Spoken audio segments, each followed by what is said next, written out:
Au roi, il faut donner la richesse et la vie. Mais l'honneur est le patrimoine de l'âme, et l'âme n'appartient qu'à Dieu. Lorsque le grand Calderon de la Barca a mis cette phrase dans la bouche de Pedro Crespo dans sa pièce Le Maître de Zalamea, il ne disait pas seulement au puissant roi d'Espagne Philippe IV qu'il devait avoir des limites dans l'exercice de son pouvoir, mais il essayait aussi de sauver la monarchie. Louis XIV soit n'a jamais lu la pièce de Calderon, soit l'a ignorée. Le roi Soleil français, le puissant roi Soleil de l'État c'est moi, a vu 78 ans seulement après sa mort. Il a vu son second successeur et arrière-petit-fils, Louis XVI, la tête être occupée. Il a vu métaphoriquement parce qu'il serait déjà soit au ciel, soit en enfer. En d'autres termes, lorsqu'il n'y a pas de limite à l'exercice du pouvoir, on finit toujours par le payer, comme le disait judicieusement Newton, grand physicien, dans sa troisième loi. Toute action génère une force égale et opposée, une réaction. Une monarchie absolue, sans limite, finit par devenir et céder la place à des républiques ou à des monarchies constitutionnelles qui ne sont, au fond, que des figures représentatives sans commandement spécifique et concret. Toute cette longue introduction vient de ce qui s'est passé cette semaine avec la destitution fulgurante d'un évêque catholique, l'évêque d'Arecibo, Monseigneur Daniel Fernandez, à Porto Rico. J'aimerais penser qu'en suivant le conseil de Saint Paul au chapitre 13 de sa première lettre aux Corinthiens, j'aimerais penser que le pape n'a pas été informé ou a été mal conseillé. Ce ne serait pas la première fois, c'est déjà arrivé avec l'évêque chilien d'Osorno ou avec un groupe de prêtres espagnols de Grenade qui avaient été faussement accusés d'abus sexuels. Le pape a dû par la suite demander pardon pour son comportement initial. J'aimerais penser que la même chose s'est produite à cette occasion. Parce que ce qui s'est passé avec la destitution de l'évêque d'Arecibo a été avant tout une violation de la loi, violation du droit de l'Église. Quand un prêtre ou un évêque est accusé de quelque chose d'aussi grave qu'un crime d'abus sur mineur, il a le droit d'être jugé et il est jugé. Et il a le droit de se défendre. Cependant, l'évêque d'Arecibo n'a pas eu ce droit. Il n'a pas eu la possibilité d'être jugé et de se défendre. Accusé de ne pas être en communion avec ses frères, il a été renvoyé avec fulmination. Qu'avait-il fait? Il avait dit que la vaccination contre le Covid était volontaire, mais il n'avait fait que suivre les indications du premier document publié par le Vatican peu après le début de l'épidémie qui conseillait la vaccination mais ne la rendait pas obligatoire.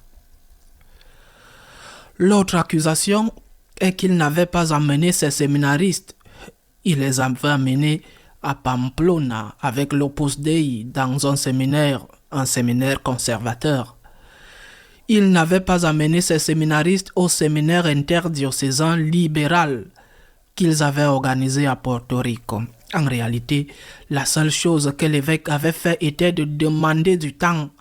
Et depuis septembre dernier, il avait annoncé que c'était le dernier cours à Pamplona et qu'à partir du cours suivant, ces séminaristes iraient au séminaire interdiocésain. Mais en tout cas, il avait le droit d'être jugé et il avait le droit de se défendre. Les licenciements sauvages ne font pas seulement du tort à la victime, mais ils font du tort à l'institution. L'institution est plus endommagée que la victime. Les abus se payent toujours. J'insiste pour rappeler la loi de Newton.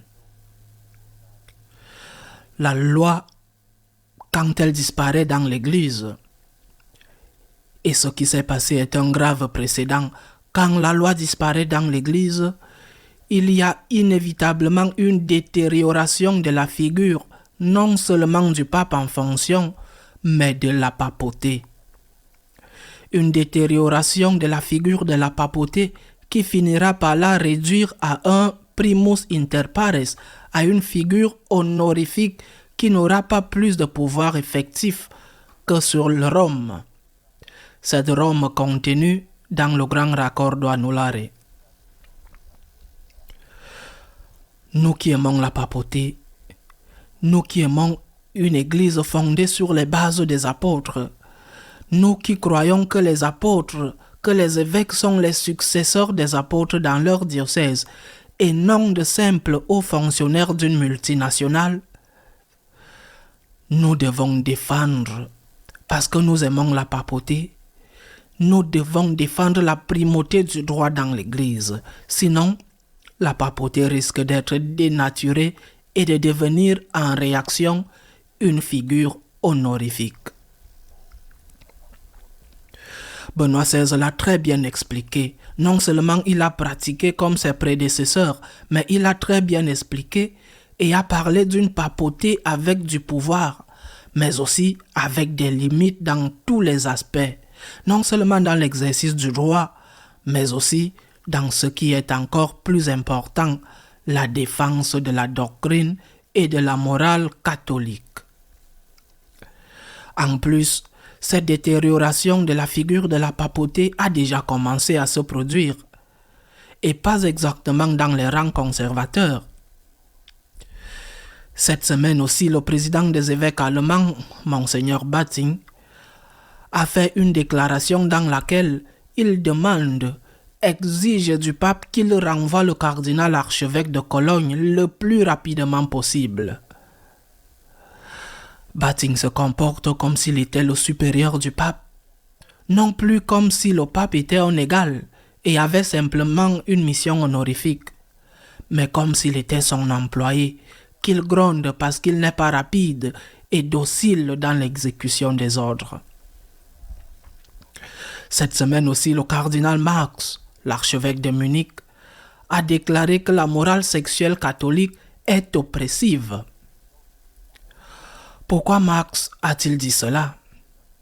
Parce qu'il sait que rien ne lui arrivera. Il sait qu'en disant que notre Seigneur Jésus-Christ est oppresseur, par exemple lorsque notre Seigneur rejette le divorce et l'assimile à l'adultère, il sait qu'en accusant notre Seigneur Jésus ou Saint Paul d'être oppresseur, il sait que rien ne lui arrivera parce qu'il sait que celui qui a l'autorité, ou du moins Marx le pense, que celui qui a l'autorité ne l'exercera pas. Je le répète, pour sauver la papauté, nous voulons la sauver. Mais pour sauver la papauté, nous devons sauver la primauté du droit dans l'Église. Une Église où le droit n'existe pas, une Église où le droit est continuellement diminué, est une Église qui glisse non seulement vers l'autoritarisme, mais qui glisse vers une réaction contre cet autoritarisme, réaction qui est la disparition de la papauté et sa transformation en une figure honorifique, en un primus inter pares, en une figure d'opérette décorative. Au roi, il faut donner la richesse et la vie, mais l'honneur est le patrimoine de l'âme, et l'âme n'appartient qu'à Dieu. Et ceci n'a pas été dit par un républicain, mais par un amoureux de la monarchie qui voulait éviter que les excès ne détruisent la monarchie, comme cela s'est produit en effet. À la semaine prochaine, si Dieu le veut.